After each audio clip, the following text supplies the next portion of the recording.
Buen día. A continuación vamos a presentar el sistema nervioso. Nuestro grupo está conformado por Camila Medina, Estefanía Pérez, María Camila Pineda, Nicolás Saavedra, Daniela Galindo, Carolina Muñoz, Michelle Álvarez y Daniel Tobos. A continuación vamos a dividirlo en 3 temas principales. El primero, estructura y función del sistema nervioso.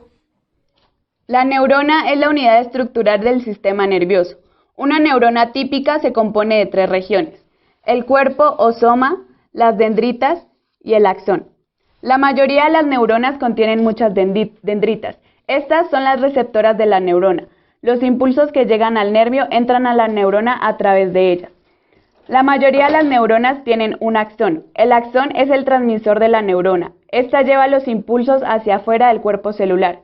En su extremo, en un axón se divide en numerosas ramas llamadas terminales axónicas. Las puntas de estos terminales se dilatan en diminutos bulbos conocidos como protuberancias sinápticas.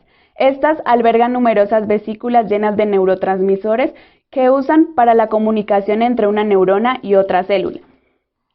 Las dendritas, el impulso nervioso se transmite a través de las dendritas, luego atraviesa el soma y la eminencia axónica, después desciende por el axón y sale por las ramas terminales de las terminaciones axónicas. Unión neuromuscular. Una neurona motora se comunica con una fibra muscular en un lugar conocido como unión neuromuscular. Es en esencia la misma de la sinapsis. Comienza con las terminales del axón de la neurona motora, que libera neurotransmisores en el espacio entre el nervio motor y la fibra muscular. En la unión neuromuscular, los terminales del axón se expanden formando discos planos llamados placas motoras. Entre el espacio de la neurona y la fibra muscular se denomina canal sináptico. Los neurotransmisores se difunden a través de este canal y se unen a los receptores en el sarcolema de la fibra muscular. Esta unión genera una despolarización por la apertura de canales de sodio, lo que permite la entrada de este. Si el umbral de despolarización es suficiente, se dispara un potencial de acción que se extiende al sarcolema y permite que la fibra muscular se contraiga. El sarcolema, una vez despolarizado, debe volver a polarizarse. Durante la repolarización, las puertas de sodio están cerradas y las de potasio abiertas. Cuando la fibra muscular no es capaz de responder a ningún tipo de estimulación, se conoce como periodo refractario. Este periodo refractario determina un límite de frecuencia de disparo de las unidades motoras. Impulso nervioso. Carga eléctrica. Señal que pasa desde una neurona a la siguiente y pues por último a un órgano final, como una fibra muscular. Veamos cómo se genera ese impulso eléctrico y cómo viaja él mismo a través de una neurona. Potencial de membrana en reposo. La membrana celular de la neurona tiene un potencial eléctrico negativo de aproximadamente menos 70 milivoltios y es producida por una separación de cargas a través de la membrana. Cuando dichas cargas difieren, se dice que la membrana está polarizada. El potencial de reposo de la membrana celular es la diferencia de potencial que existe entre el interior y el exterior de una célula. Despolarización e hiperpolarización. La hiperpolarización es cuando el potencial de la membrana se vuelve más negativo en un punto particular de la membrana neuronal, mientras que se despolariza. En cambio, la despolarización es cuando el potencial de membrana se vuelve menos negativo, es decir, más positivo. En los potenciales graduados, cambios localizados en el potencial de membrana, y estos pueden ser despolarizaciones o hiperpolarizaciones, como antes los había nombrado. Los impulsos nerviosos suelen pasar desde las dendritas hasta el cuerpo celular, y desde el cuerpo celular a lo largo de la longitud del axón, y así hacia las fibrillas terminales. En los potenciales de acción se ven cambios del potencial de membrana que se propagan a lo largo de la superficie de las células excitables, es decir, una onda de descarga eléctrica que viaja a lo largo de la membrana celular, modificando su distribución de carga eléctrica. La vaina de mielina son los axones de las neuronas motoras que están mielinizados, lo cual significa que están recubiertos con una vaina formada por mielina. Esto es una sustancia grasa que aísla la membrana de la célula. Y en el sistema nervioso periférico a estas vainas de mielina se les ve formadas por células de Schwann. Además se les ven entre sí unas aberturas que se les denomina nódulos de Schwann, de Ramberg.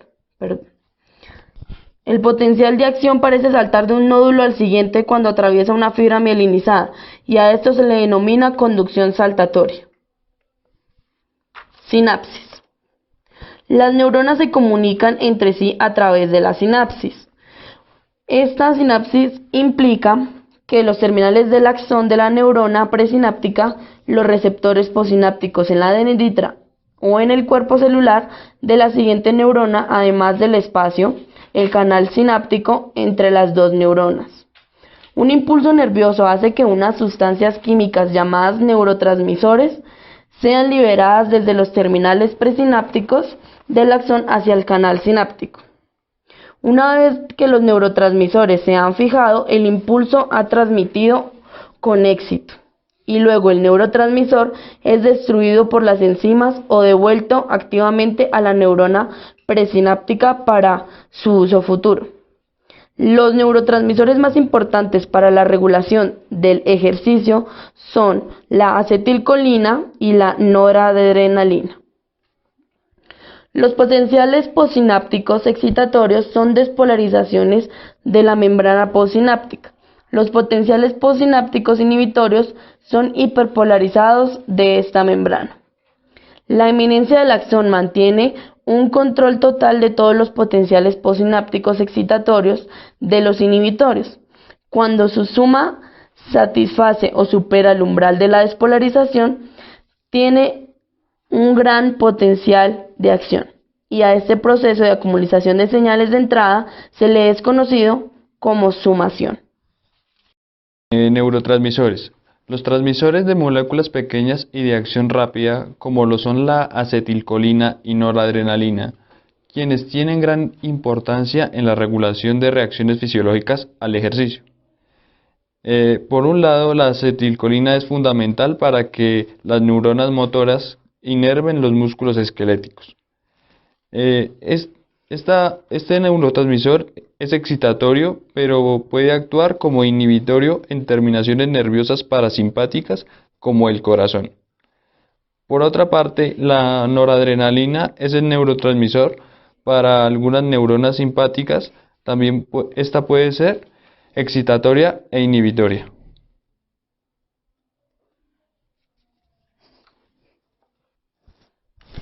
La respuesta postsináptica. Los potenciales postsinápticos excitatorios son despolarizaciones de la membrana postsináptica y los potenciales inhibitorios son hiperpolarizaciones.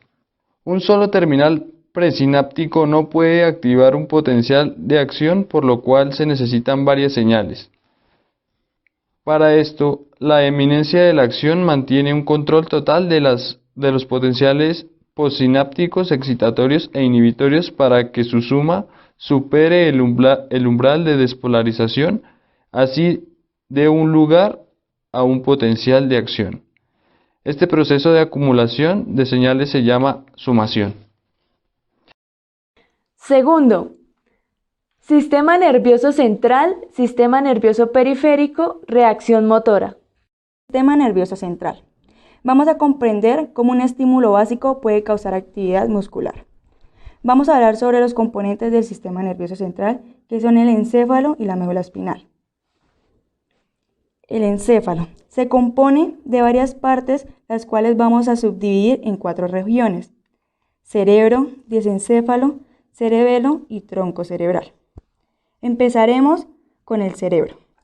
Este se compone de hemisferio cerebral derecho e izquierdo, que están conectados entre sí por haces de fibras que se denominan cuerpo calloso. La corteza cerebral forma la porción exterior de los hemisferios cerebrales y se considera que es el lugar de la mente y del intelecto.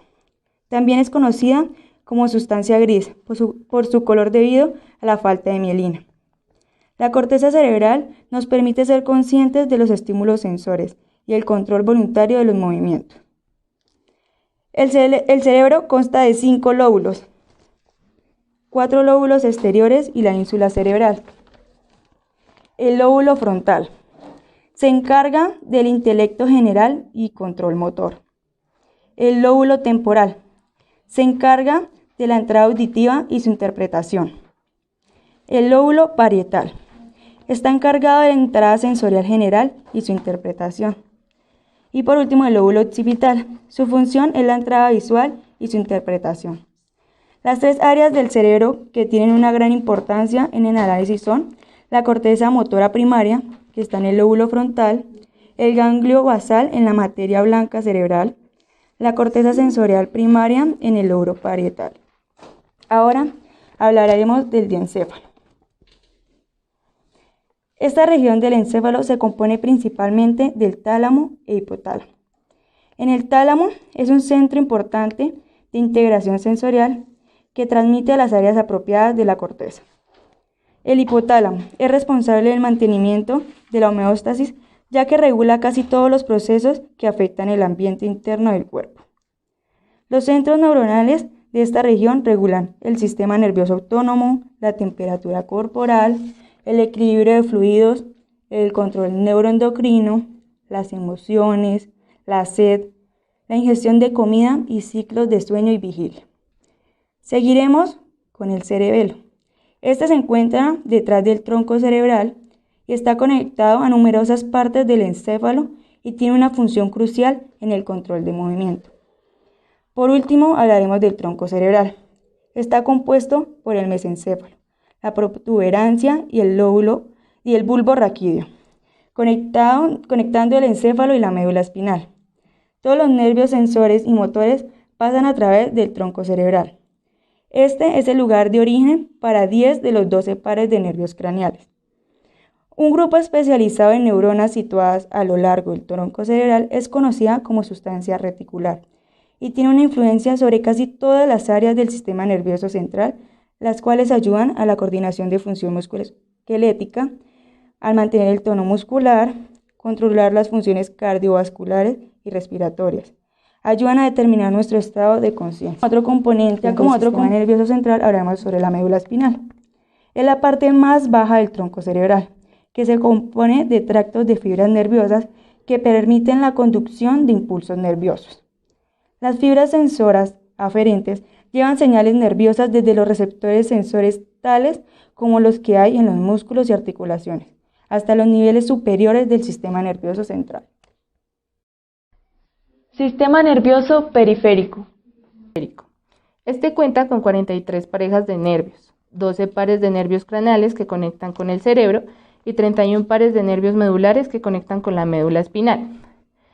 Este sistema nervioso periférico tiene 2 sistemas, el sistema sensor y el sistema motor. Vamos a hablar sobre el sistema sensor. Este lleva información sensorial hacia el sistema nervioso central por medio de neuronas aferentes que se originan en estas áreas. Vasos sanguíneos y linfáticos, órganos internos, órganos de los sentidos especiales, la piel, músculos y tendones. Este lleva sin interrupción información relativa del estado constantemente cambiante del cuerpo. También funciona y recibe información mediante 5 tipos de receptores. El primero es mecanorreceptores, tales como presión y tacto o el estiramiento. El segundo son termorreceptores, que son los cambios de la temperatura. El tercero son los nociceptores, que son los del estímulo de dolor. Los cuartos son los fotorreceptores, que nos permiten la visión. El quinto son los quimiorreceptores, que son aquellos que reaccionan a estímulos químicos. Se dice que las terminaciones libres son importantes para la prevención de la lesión durante el rendimiento deportivo. Ahora les vamos a hablar sobre el sistema motor. Este, también llamado sistema eferente, cuando el sistema nervioso central ha procesado la información que recibe del sistema nervioso sensorial, este decide responder a nuestro cuerpo. desde el cerebro y la médula espinal. Ahora les voy a hablar sobre el sistema nervioso autónomo, considerado como una parte del sistema motor y del sistema nervioso periférico. Este es el que controla las funciones internas voluntarias del cuerpo. Algunas de estas funciones son importantes para el deportista, incluyendo lo que es la frecuencia cardíaca, la tensión arterial, la distribución de la sangre y la respiración. Este tiene dos sistemas principales, el sistema nervioso simpático y el sistema nervioso parasimpático. El sistema nervioso simpático es el sistema de lucha y huida. Prepara nuestro cuerpo para hacer frente a una crisis. Cuando estamos en excitación, nuestro sistema nervioso simpático produce una descarga masiva en todo el cuerpo que nos prepara para la acción. Los efectos de la estimulación sináptica son importantes para el deportista, ya que tenemos como ejemplo la frecuencia cardíaca, los vasos coronarios se dilatan, la vasodilatación, la vasoconstricción, la tensión arterial, la broncolatación, el ritmo metabólico y la actividad mental. Estas alteraciones básicas facilitan nuestra respuesta motora. Ahora les voy a hablar sobre el sistema nervioso parasimpático. Es el sistema de economía doméstica de nuestro cuerpo. Es importante en procesos como la digestión, la micción, la secreción glandular y la conservación de energía.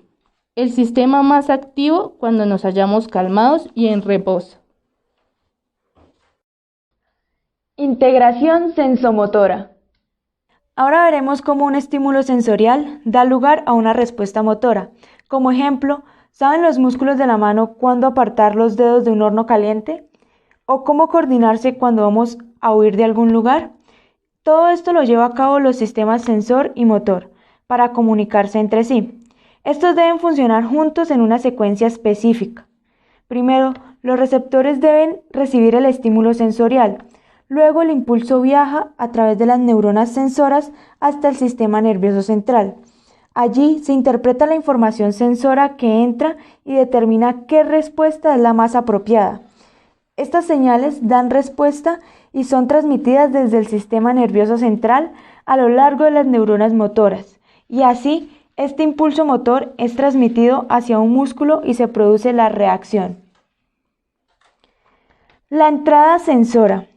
Los impulsos de la estimulación sensora son transmitidos a través de los nervios sensores hasta la médula espinal, disparando un reflejo local a este nivel o a las regiones superiores de la médula espinal. En el cerebro, las áreas donde terminan los impulsos sensores reciben la denominación de centros de integración. Aquí es donde la entrada sensora es interpretada y unida al sistema motor.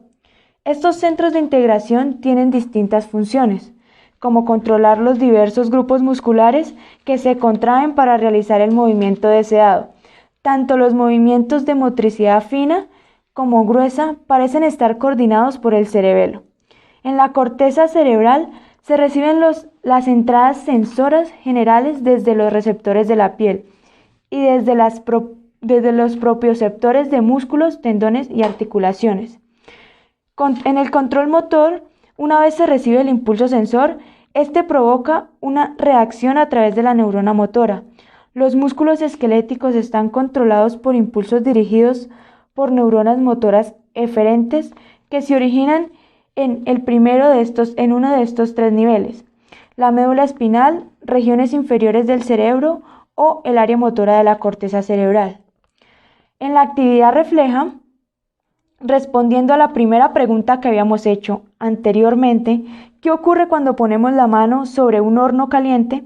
Primero, los estímulos de calor y dolor son recibidos por los termorreceptores y por nociceptores de la mano. Luego, viajan hasta la médula espinal y terminan en el nivel de entrada. Una vez en la médula espinal, estos impulsos son integrados instantáneamente por las interneuronas, que conectan las neuronas sensoras y motoras. El impulso pasa a las neuronas motoras y viaja hasta los efectores, los músculos que controlan la retirada de la mano. El resultado es que retiramos la mano del horno caliente de forma refleja sin pensar en ello. Musculares se encuentran entre fibras musculares esqueléticas llamadas fibras extrafusales. Un uso muscular está formado por entre 4 y 20 pequeñas fibras intrafusales y terminaciones nerviosas, sensoras y motoras. Las neuronas motoras gamma, como podemos observarlo, controlan las fibras intrafusales y las neuronas motoras alfa son aquellas que controlan las fibras extrafusales.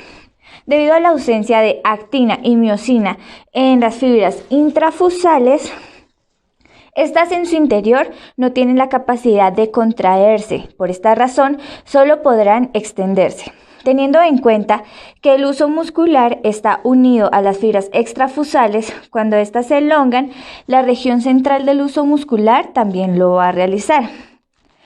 Las terminaciones nerviosas sensoras son las encargadas de transmitir la información a la médula espinal. Cuando esta región se elonga e informa la longitud del músculo al sistema nervioso central, el uso muscular facilita la acción muscular normal. Cuando las neuronas motoras alfa son estimuladas para contraer las fibras musculares extrafusales, las neuronas motoras gamma también se activarán y contraerán las terminaciones de las fibras intrafusales, permitiendo la contracción del músculo. La información no es solamente llevada a la médula, sino también se dirige a partes altas del sistema nervioso central, lo que aporta señales al cerebro sobre la longitud y estado contráctil del músculo, así como también la velocidad a la que está cambiando. Es importante en el tono muscular, postura y la ejecución de los movimientos. El cerebro, antes de enviar la respuesta motora al músculo estimulado, debe saber qué es lo que está haciendo y cuál es el músculo. Ahora, con el órgano tendinoso de Golgi, sabemos que son receptores encapsulados entre 5 y 25 fibras musculares que están conectadas con cada órgano tendinoso de Golgi. Estas estructuras sensan la tensión en el complejo músculo-tendón que indica la intensidad del esfuerzo. Estos pueden reaccionar a la contracción de una sola fibra muscular debido a su alta sensibilidad. Son receptores inhibitorios que evitan la generación de lesiones. Tiene como función inhibir los músculos agonistas para así evitar los antagonistas. Como podemos observar, el órgano tendinoso de Golgi lleva una información sensitiva hacia la médula espinal, donde llega a la neurona, a la interneurona, que es capaz de inhibir la motoneurona, la cual va a inhibir al músculo agonista, activando al músculo antagonista. En cuanto a los centros superiores del cerebro, el control y la coordinación son de gran importancia en las actividades deportivas, que son regulados por los centros superiores del cerebro. A continuación, explicaremos las funciones de cada centro superior del cerebro. Como podemos ver en la corteza motora primaria, que es la responsable del control de los movimientos musculares finos y discretos. Se encuentra en el lóbulo frontal dentro de la circunducción precentral. Se encuentran neuronas contenidas allí como las células piramidales que permiten el control consciente de nuestros músculos esqueléticos. La corteza motora primaria es importante ya que decide las acciones motoras que uno desee ejecutar. Es decir, si una persona se encuentra sentada y decide levantarse de la silla, la corteza motora primaria es aquella que va a ejecutar la acción de que la persona se levante de la silla. En cuanto a los ganglios basales, son aquellos que se encuentran en la materia blanca cerebral, profundamente en la corteza. Son agrupaciones de cuerpos celulares nerviosos. Los ganglios tienen una gran importancia en los movimientos sostenidos y repetitivos, así que controlan el complejo del movimiento semivoluntario como el andar o correr. También intervienen en el mantenimiento de la postura y tono muscular. Como sabemos, las estructuras como el globo pálido, el putamen, el núcleo caudado, el núcleo subtalámico y la sustancia nigra son estructuras que conforman los ganglios basales. Gracias. Cerebelo es el órgano encargado de todas las actividades musculares rápidas y complejas. Nos ayuda a corregir y efectuar los ajustes de las actividades motoras y también a suavizar los movimientos. Recibe la información de propiocepción de los músculos y articulaciones. La corteza primaria es la parte del cerebro que toma las decisiones y las transmite al cerebelo, lo que éste ayuda a efectuarlas. Engrama. Es aquella que contiene el registro de todas nuestras percepciones. También se le conoce como programas motores, o en pocas palabras, engrama. Se almacenan modelos motores aprendidos. Nuestra mente va asociada o piensa en identidades tanto que son iguales o idénticas. Reacción motora. Una vez que el impulso eléctrico llega a una neurona motora, viaja a lo largo de toda la neurona hasta la unión neuromuscular. Desde allí, el impulso se extiende a todas las fibras musculares inervadas por esta neurona motora concreta. La neurona motora y todas las fibras musculares que inerva forman una sola unidad motora. Cada fibra muscular está inervada solamente por una neurona motora. Por cada una de estas inervada hasta varios miles de fibras musculares, dependiendo de la función del músculo.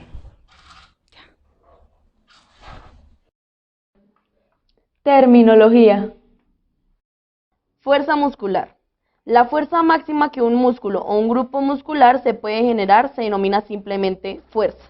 Es la capacidad de un músculo o un grupo de músculos de ejercer tensión contra una carga durante la contracción muscular. La potencia muscular. La potencia es el aspecto explosivo de la fuerza por la velocidad del movimiento. Es la aplicación funcional de fuerzas y la velocidad. Es el componente clave para la mayoría de los rendimientos deportivos. La resistencia muscular es la capacidad que tienen nuestros movimientos para mantener unas acciones musculares repetidas o una sola acción estática, como por ejemplo las flexiones de pecho o las sentadillas. En el entrenamiento resistido y ganancias en la forma física muscular podemos definirlo como la forma física muscular que tiene para el rendimiento deportivo, así como para la salud general. Entrenamiento resistido y ganancias. Principios básicos del entrenamiento. En la mayoría se aplican al entrenamiento resistido. El principio más importante es el de la sobrecarga progresiva. Se someten a grandes cargas para obtener músculos más fuertes y cuando va aumentando su fuerza se necesitará mayor resistencia. Los siguientes factores se deben tener en cuenta para el entrenamiento resistido. Los músculos o grupos de músculos que quieres acondicionar. La intensidad de entrenamiento. El número de repeticiones por serie. El número de series por sesión. Son inversamente proporcionales la intensidad y el número de repeticiones por serie, es decir, a mayor intensidad del ejercicio, menor número de repeticiones. Ganancias de fuerza mediante el entrenamiento resistido. El sistema neuromuscular es el que más responde al entrenamiento. En 3 a 6 meses se pueden evidenciar mejoras entre el 25% y el 100%. El músculo es muy plástico, ya que aumenta rápidamente de tamaño y fuerza con el ejercicio y disminuye estos aspectos con la inmovilización, es decir, cuando se realizan prácticas deportivas podemos ver la hipertrofia, que es el aumento del volumen del músculo, y la atrofia en la inmovilización, que sería la disminución de la masa muscular. Durante muchos años se supuso que cuando se hablaba de ganancia e hipertrofia, pues eran aspectos muy similares, ya que mediante el ejercicio la persona aumenta del volumen del músculo, como lo podemos evidenciar acá. Y en el reposo, como ya lo había hablado, se produce la atrofia. Como se puede decir en prácticas deportivas, las mujeres y los hombres tienen la misma fuerza, pero no se va a evidenciar de la misma manera la hipertrofia. Mecanismos de las ganancias. Sincronización y reclutamiento de unidades motoras adicionales. Las unidades motoras se movilizan de modo asincrónico, no todas son movilizadas en el mismo instante. Las fibras musculares se contraen o permanecen relajadas dependiendo de la sumación de muchos impulsos recibidos por la unidad motora en cualquier momento. La unidad motora es activada y sus fibras musculares se contraen solamente cuando los impulsos excitatorios que entran superan los impulsos inhibidores y satisfacen el umbral. Las ganancias de fuerza pueden ser el resultado de la movilización de unidades motoras adicionales para actuar sincrónicamente, lo que facilita la contracción e incrementa la capacidad del músculo para generar fuerza. La sincronización mejora la tasa de desarrollo de la fuerza y la capacidad para ejercer fuerza continua. Una posibilidad es que son movilizadas más unidades motoras para llevar a cabo una determinada tarea. Inhibición autogénica. Los mecanismos inhibitorios en el sistema neuromuscular, tales como los órganos tendinosos de Golgi, pueden ser necesarios para impedir que los músculos ejerzan más fuerza de la que los huesos y el tejido conectivo pueden tolerar. Este control recibe la denominación de inhibición autogénica. La sustancia reticular del tronco cerebral y de la corteza cerebral también pueden iniciar y programar impulsos inhibitorios. El entrenamiento puede reducir y contrarrestar gradualmente estos impulsos inhibitorios, permitiendo al músculo alcanzar mayores niveles de fuerza. Otros factores neuronales que pueden contribuir a aumentar la fuerza en el entrenamiento resistido son, primero, la coactivación de los músculos agonistas y antagonistas. Aquí hace referencia a la coordinación entre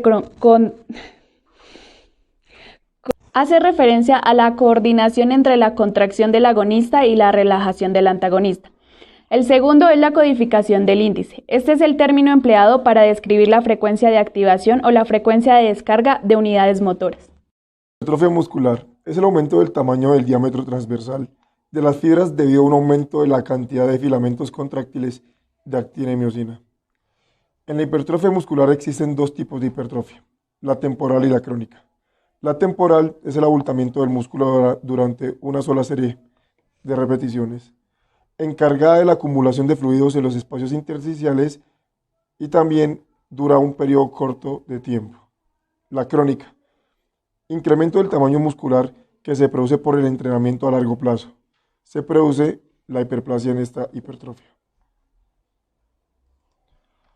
Hipertrofia de las fibras. En el proceso de hipertrofia de las fibras es producida por un mayor número de miofibrillas y de filamentos de actina y miosina, lo que hace que los puentes cruzados produzcan una contracción máxima de la fuerza. Mayor número de miofibrillas, más filamentos de actina y miosina, más tejidos conectivos y más sarcoplasma. En este proceso se encuentra la hormona testosterona, que es la encargada del crecimiento muscular, lo que significa que en los hombres se evidencia mayor tamaño muscular que en las mujeres. Hiperplasia. Puede ser un factor en la hipertrofia de músculos enteros.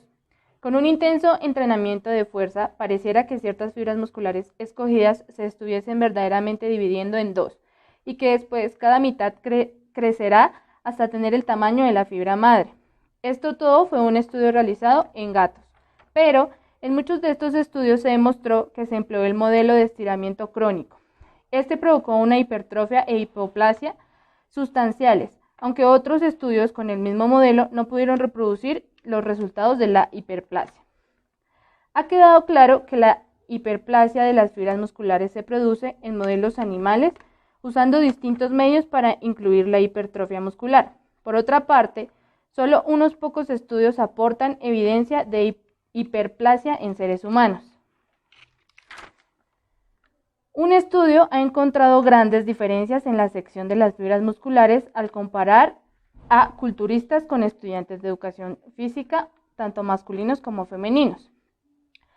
Pero solo ha habido un estudio longitudinal que haya demostrado la posibilidad de hiperplasia en hombres sometidos previamente a entrenamientos resistidos a nivel recreativo. Se dice que después de 12 semanas de entrenamiento intensificado contra resistencia, hubo un aumento significativo de fibras musculares en el bíceps braquial de varias de las 12 personas. Se deduce que la hiperplasia puede producirse en seres humanos, pero solo en algunas personas y en ciertas condiciones de entrenamiento. Integración de la activación neuronal y la hipertrofia fibrilar. Se muestra que los incrementos iniciales en la fuerza voluntaria se asocian a adaptaciones neuronales que derivan en aumento de la activación voluntaria del músculo.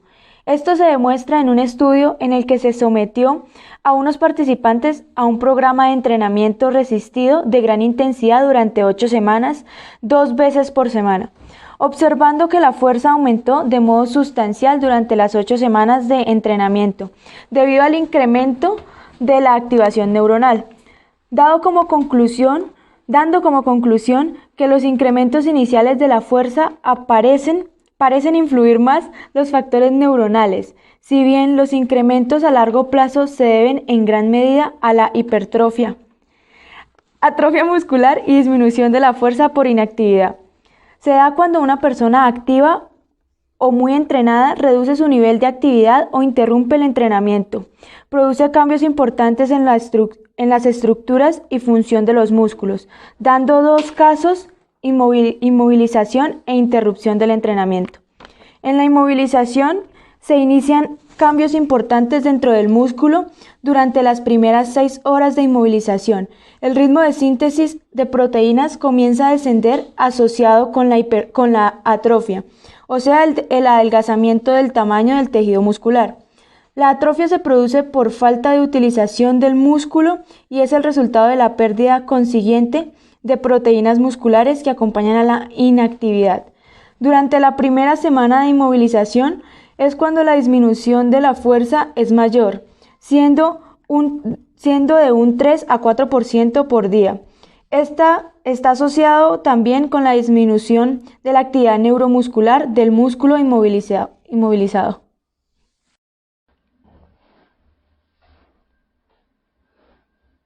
Gracias.